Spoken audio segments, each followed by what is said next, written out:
takýto, vidíte ten rozdiel v tej hrane, že ten jeden je taký úplne policaj, zapíšete si tu mená a budete si pri každej jamke alebo pri každom koši zapisovať celkový počet hodov, ktorý vám trval, kým ste sa dostali do toho koša.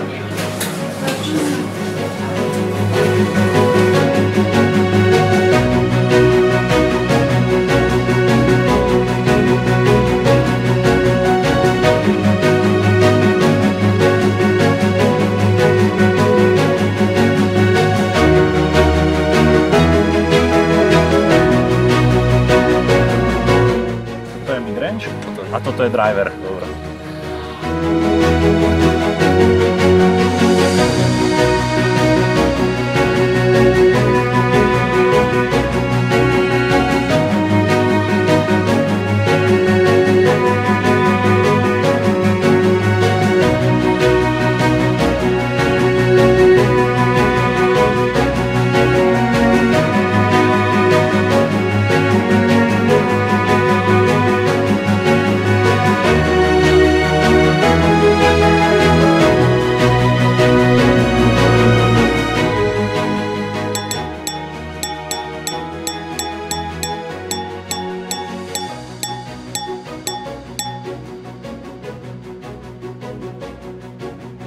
Chcem v prvom rade poďakovať za tento nápad a za to, že v podstate sme mohli podporiť, keďže voľnočasové aktivity sú jednou možno z dvoch, troch takých top tém, ktoré vnímajú mladí ľudia, mladé rodiny ako problém, nielen v Košiciach, ale na celom východnom Slovensku a ja som preto veľmi rád za každý projekt, ktorý môžeme podporiť, ktorý možno rozširuje tieto možnosti trávenia voľného času. Keďže Jahodná je už dlhodobo vyhľadávaná lokalita, tak verím, že tento projekt len a len podporí tú návštevnosť a užijete si to. Takže teraz už len veľa šťastných chvíľ prajem pri trávení tohto nového športu. Ďakujem.